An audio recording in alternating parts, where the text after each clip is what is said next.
It all started on January 12, 2010, at precisely 4:53 p.m. Even though I was blessed to survive an earthquake of magnitude 7, I have grieved friends and family members who were left with a journey of self-discovery and self-awareness. All I had to turn to was God. I was 7 years old, terrified and traumatized as into why nature was turning on me. I wasn't old enough to understand the circumstance of this event. Because of this, I've seen people suffering from severe injuries, such as broken bone, bleeding, and emotional ones also, such as screaming, going in the middle of the night for hours, from near to far. My childhood went from running in my gardens after school to a real nightmare in less than a minute. My yard became a group therapy session for me and the kids in my neighborhood.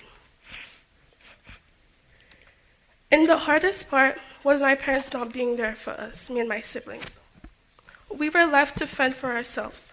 All I had to wear was my green uniform and my red jacket. Because my parents not being there for me was the hardest part, I fell into a depression and anxiety, thinking that they would never come back from their business trip to Florida. I remember the phone ringing inside of my house for hours, and it was my parents trying to check up on us. And we couldn't answer it because of the aftershocks, and we were terrified. And I also remember the cold nights, the many wonders that I had in my head. Is this how am I going to die? Is this the end of the world? I was so confused as into all of the countries had shaking at us. But I was only 7 years old. I couldn't understand what was happening. Communication finally restored in Haiti after 2 weeks. And my parents had called me and they asked me, what would you need from the US? And I asked for my parents for medicine for the people who were hurt and food because we had run out. I remember meeting this young boy who had lost his brother, and then he didn't have a flashlight to bury him.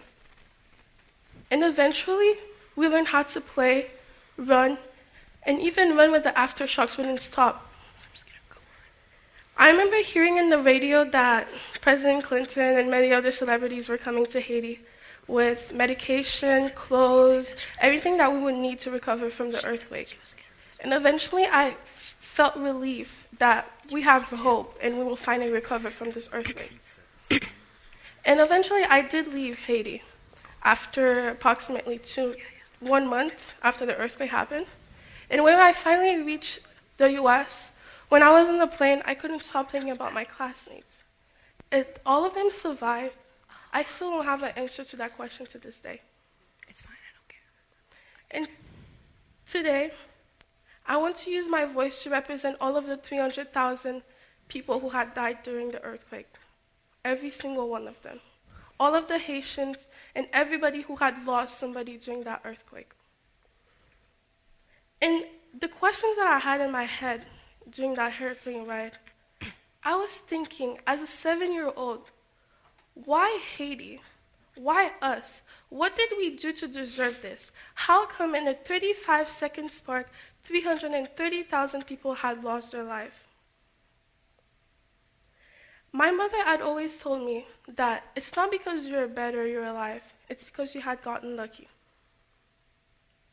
And today, what me and my brother had done, we started an organization called Youth Moran. We wanted to give hope to the little kids in our neighborhood. We did this as a therapy for us, to make us feel better, and help us really connect with our Haitian roots. We give them toys, overuse library books, and anything that they would need.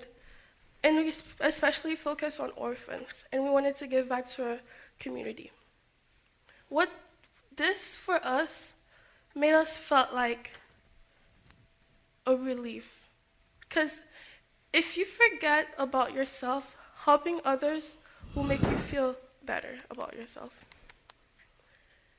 It's crazy how a 35-second spark can change your whole perspective about life.